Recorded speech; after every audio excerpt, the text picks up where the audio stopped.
오늘 우리가 함께 묵상할 말씀은 요한복음 11장 47절부터 57절까지의 말씀입니다. 여러분, 오늘 우리가 함께 들여다볼 이 본문의 상황을 머릿속으로 한번 생생하게 그려보시면 좋겠습니다. 바로 직전에 인류 역사상 가장 경이로운 사건이 일어났잖아요. 아, 그렇죠. 죽은 지 나흘이나 지나서 시신에서 냄새가 나던 그 나사로가 무덤 밖으로 걸어 나온 사건이죠. 맞습니다. 맹인이 눈을 뜬 것과는 비교도 할 수 없는 그야말로 죽음을 찍고 생명이 터져나온 압도적인 기적이었습니다. 당연히 온 예루살렘이 환호하고 축제 분위기여야 할 것 같은데 말이죠. 그런데 카메라 앵글을 유대 종교 지도자들에게로 돌려보면 분위기가 완전히 다릅니다. 경외심이나 찬양은커녕 문을 걸어 잠그고 아주 서늘하고 살벌한 비상대책 회의를 여니까요. 네, 당시 유대의 최고 의결기구였던 사내드린 공회가 긴급하게 소집된 거죠. 이 기가 막힌 아이러니가 바로 오늘 우리가 깊이 파헤쳐 볼 지점입니다. 아주 기묘하면서도 비극적인 역설이 펼쳐지는 현장입니다. 오늘 본문을 관통하는 가장 거대한 메시지가 바로 이 대조에 있거든요. 한쪽에서는 자신들이 누리던 권력과 기득권을 지키기 위해서 죄 없는 분이자 생명의 주관자이신 예수님을 기어이 암살하려는 종교 엘리트들의 아주 추악한 정치적 음모가 치밀하게 돌아가고 있습니다. 참 씁쓸한 장면이죠. 네, 그런데 놀라운 것은 본문이 고발하려는 것이 단순히 인간의 악함만이 아니라는 점입니다. 하나님은 이들의 가장 악독하고 어두운 계획을 완전히 뒤집어 엎으시거든요. 아, 오히려 그 악한 음모를 정확히 사용하시는 거군요. 그렇습니다. 그 악한 모략을 사용하셔서 온 인류를 구원하시는 하나님의 주권적 섭리를 완성해내십니다. 인간의 치밀한 범죄의 계획마저도 결국 하나님의 구원 역사를 이루는 도구로 전락해버리는 이 놀라운 통치하심, 이것이 오늘 우리가 반드시 발견해야 할 핵심입니다. 우리가 이 거대한 역설을 염두에 두고 본문 속으로 조금 더 깊이 들어가 보겠습니다. 47절과 48절을 보면 이 사내들인 공회원들이 모여서 극도의 공포에 사로잡혀 있는 모습을 볼 수 있어요. 이 사내들인이 그 당시 70여 명의 엘리트들로 구성된 유대 사회의 대법원이자 국회 같은 것이잖아요. 평소에는 교리 문제로 앙숙이었던 바리새파와 사두개파가 이때만큼은 아주 똘똘 뭉치는 모습을 보여주죠. 이들이 왜 이렇게 패닉에 빠졌을까요? 예수님이 메시아인지 아닌지 진리를 탐구하려는 게 아니었거든요. 오직 민심이 예수님께 쏠리는 현상 자체를 두려워했습니다. 이대로 두면 모든 사람이 그를 믿을 것이고 그러면 로마인들이 와서 우리 땅과 민족을 빼앗아가리라. 이렇게 완전히 정치적인 계산기만 두드리고 있는 거죠. 당시 배경을 보면 그들의 두려움이 나름대로 현실적이었던 것 같아요. 시대적 배경을 이해하면 그렇습니다. 당시 로마 제국은 팍스 로마나를 유지하기 위해서 식민지의 반란 조짐을 무자비하게 진압했으니까요.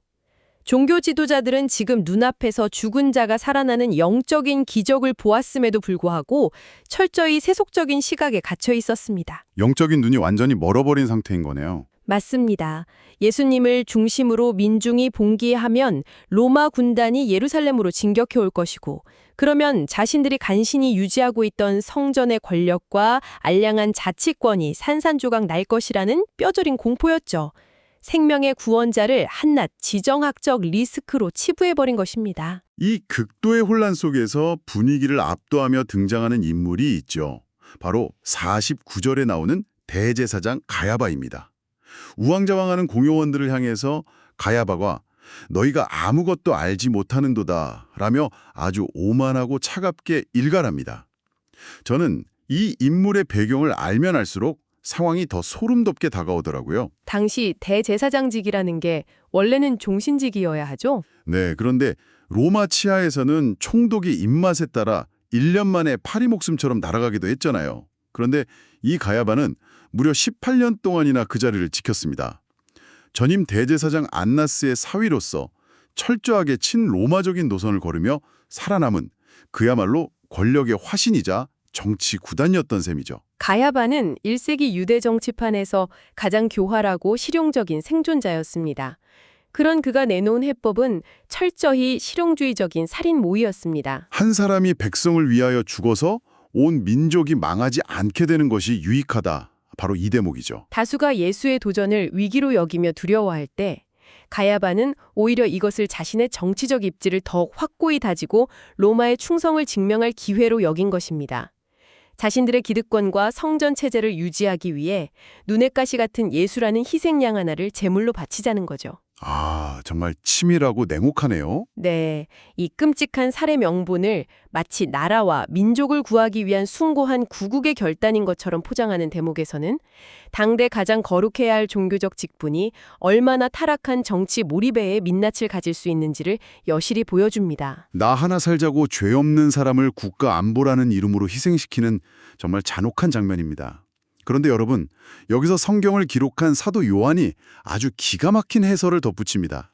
51절과 52절을 보면 요한은 가야바의 이 피도 눈물도 없는 발언 이면에 숨겨진 엄청난 영적 진실을 폭로하거든요. 그가 그 해의 대제사장이었기 때문이라는 말씀이죠. 네, 가야바가 스스로 한 말이 아니라 예수님이 민족을 위하실 뿐만 아니라 흩어진 하나님의 자녀를 모아 하나 되게 하기 위해 죽으실 것을 예언한 것이라고 기록합니다. 아니, 자기 밥그릇 챙기려고 던진 살인 지시가 어떻게 가장 영광스러운 복음의 예언이 될 수 있는 건가요? 이 지점이 바로 요한복음이 우리에게 보여주는 신학적 경이로움, 즉 절대적 주권과 역설의 극치입니다. 이스라엘 역사상 대제사장은 하나님과 백성을 중재하며 하나님의 뜻을 대언하는 공식적인 위치에 있습니다. 비록 가야바 본인은 영적으로 철저히 눈멀어 있었지만요. 그렇습니다. 그 속에는 악의와 탐욕밖에 없었지만 하나님은 그 해의 대제사장이라는 그의 공적 직임과 그 타락한 입술을 강권적으로 사용하셨습니다. 가야바는 철저히 로마의 칼날을 피하기 위한 정치적 대속을 의도하고 말했지만 하나님은 영원한 대속의 죽음을 만찬하에 선포하게 하신 거군요. 맞습니다. 그 입술을 통해 예수 그리스도께서 십자가에서 흘리실 영원한 대속을 선포하셨죠. 인간은 스스로의 의지로 하나님을 대적하고 통제한다고 착각하지만 하나님의 절대적인 통치 아래에서는 그 악독한 음모마저도 결국 하나님의 구원 퍼즐을 완성하는 한 조각으로 쓰임받을 뿐입니다. 정말 압도적인 통찰이네요. 그들은 스스로 각본을 쓰고 있다고 생각했지만 사실은 하나님이 온 인류의 구원을 위해 이미 써놓으신 극본의 대사를 그대로 읽고 있었던 거네요. 게다가 여기서 가야바의 시야와 하나님의 시야가 완벽하게 대조되는 것도 너무 흥미롭습니다. 가야바는 철저하게 자기들의 기득권과 혈통적인 유대 민족의 울타리 안에서만 온 민족이 망하지 않게 되는 것을 이야기했죠. 하지만 하나님의 계획은 거기서 멈추지 않잖아요. 그렇습니다. 여기서 구원의 범위가 어떻게 확장되는지가 아주 선명하게 드러납니다. 대제사장의 시선은 팔레스타인이라는 좁은 땅덩어리와 로마 치하의 유대라는 정치적 굴레에 갇혀 있었습니다. 그러나 십자가의 효력은 결코 혈통적 이스라엘에 머물지 않습니다. 흩어진 하나님의 자녀를 모아 하나가 되게 하기 위함이라는 우조적인 선언이 이어지죠. 이는 예수님께서 요한복음 10장에서 우리의 들지 아니한 다른 양들도 인도하겠다고 하신 말씀의 완벽한 성취입니다. 십자가는 단순히 한 민족의 정치적 해방이 아니라 인종과 국경, 시대를 초월하여 흩어진 모든 이방인들까지 하나의 거룩 하나님의 백성으로 탄생시키는 위대한 구속 사건인 것입니다. 바로 오늘 이 방송을 듣고 계신 여러분까지도 포함되는 거네요. 그 놀라운 구원의 계획이 가야바의 악한 입술을 통해 선포되었다는 사실을 마음에 새기면서 이제 본문의 마지막 흐름인 53절부터 57절로 시선을 옮겨보겠습니다. 가야바의 결단 이후에 그날부터 사내들이는 예수를 신문할지 말지가 아니라 어떻게 죽일지 본격적인 사형 집행 모의에 들어갑니다. 이미 수배령이 내려진 거나 다름없었죠. 그런데 이때 예수님의 행보가 깊은 여운을 남깁니다. 유대인들 사이를 당당하게 가르치고 다니시던 예수님께서 거기를 떠나 빈들 가까운 에브라임이라는 동네로 은밀히 물러나십니다. 예루살렘에서 북동쪽으로 약 25km 정도 떨어진 조용한 고지대 마을인데 이 폭풍전야의 상황에서 예수님은 왜 굳이 그 외진 곳으로 물러나셨을까요? 이 장면은 유월절이라는 거대한 명절의 배경과 맞물려 더 깊은 의미를 지닙니다. 55절을 보면 유월절이 다가오면서 수많은 유대인 순례객들이 명절 전에 자신의 영적으로 성결하게 하려고 시골 사방에서 예루살렘으로 몰려들고 있었습니다. 정결 예식을 치르기 위해서 동물의 피를 구하러 성전으로 향하고 있었던 거죠. 그런데 생각해 보십시오. 진정으로 그들을 죄의 속박과 사망의 권세에서 건져내어 온전히 성결하게 하실 분은 의식용 짐승의 피가 아닙니다.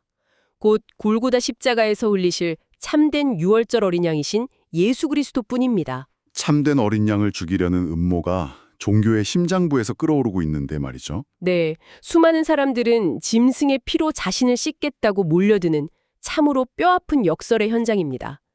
예수님께서 에브라임으로 물러나신 것은 죽음이 두려운 도피가 아니라 바로 이 유월절이라는 정확한 하나님의 시간표에 맞추어 십자가를 지기 위한 거룩한 준비의 시간이었던 것입니다. 가짜 성결을 구하는 수많은 인파 속에서 진짜 성결을 주실 어린 양은 조용히 하나님의 때를 기다리며 십자가를 준비하고 계셨던 거네요.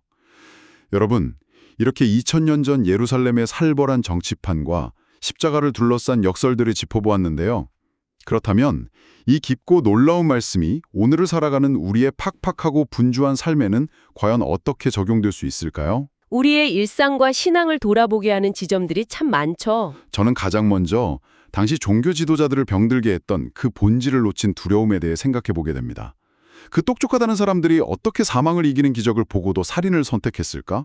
그 뿌리에는 결국 밥그릇을 잃을까가 전전긍긍하는 세속적인 두려움이 있었잖아요. 맞습니다. 그들은 눈앞에서 영적인 기적이 일어났지만 민심이 넘어가 로마가 개입하면 내 기득권이 무너지지 않을까 하는 지극히 현실적이고 세속적인 두려움 때문에 진리이신 예수님을 철저히 배척했습니다. 우리 역시 내 눈앞에 작은 금전적 이익, 직장에서의 승진, 혹은 인간관계에서의 현실적인 두려움 때문에 예수님의 가르침을 타협하거나 하나님이 내 삶에서 행하고 계시는 놀라운 일들을 애써 외면하고 있지는 않습니까? 내가 통제할 수 있는 작은 나만의 평화를 지키기 위해 불편한 진리이신 예수님을 내 삶의 변두리로 밀어내고 있지는 않은지 깊이 성찰해 보아야 합니다. 정말 뼈아픈 도전입니다. 내 손에 쥔 것을 잃을까봐 두려워하는 마음이 결국 내 삶에서 예수님을 십자가에 못 박는 원동력이 될 수도 있다는 사실을 기억해야겠습니다. 그리고 두 번째로 우리가 마음에 새겨야 할 교훈은 바로 악을 선으로 바꾸시는 하나님에 대한 절대적인 신뢰입니다. 우리가 세상을 살다 보면 악한 사람들이 승승장구하고 부조리한 시스템이 나를 짓누를 때가 참 많죠. 맞아요. 내 삶에 억울하고 해석되지 않는 고난이 찾아오면 과연 하나님이 일하고 계신지 의심이 들 때도 많거든요. 그런데 오늘 본문의 가야바를 보면 그 해답이 명확해집니다. 그렇습니다. 세상에 악이 득세하고 불의한 자들의 계략이 완벽하게 성공하는 것처럼 보이는 그 절망적인 순간에도 우리는 절망할 필요가 없습니다. 하나님의 섭리는 단 1초의 오차도 없이 어김없이 진행되고 있기 때문입니다. 가야바의 살인 모의 위에서 구원의 역사를 지필하시는 하나님의 펜끝을 보라는 말씀이시군요. 네, 하나님은 악인들의 가장 악독한 계략마저도 재료로 삼으셔서 기어이 우리를 영원한 생명으로 이끄실 선한 목적, 곧 구원의 모략으로 바꾸어내시는 전능하신 분입니다. 그러므로 우리의 현실의 벽이 아무리 높고 불공평해 보여도 어떤 절망적인 상황 속에서도 결국 합력하여 선을 이루시는 하나님을 끝까지 신뢰하시기를 바랍니다. 아멘. 악인의 조롱마저도 구원의 노래로 바꾸시는 분이 바로 우리 하나님이시죠. 마지막으로 예수님이 에브라임이라는 변두리 마을로 묵묵히 물러나신 장면에서도 큰 위로와 교훈을 얻습니다.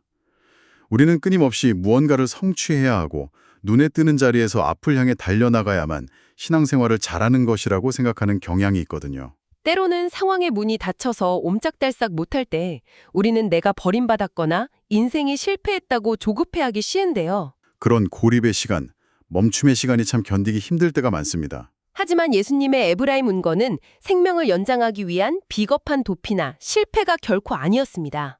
그것은 철저히 하나님의 시간표에 순종하기 위한 거룩한 준비의 시간이었습니다.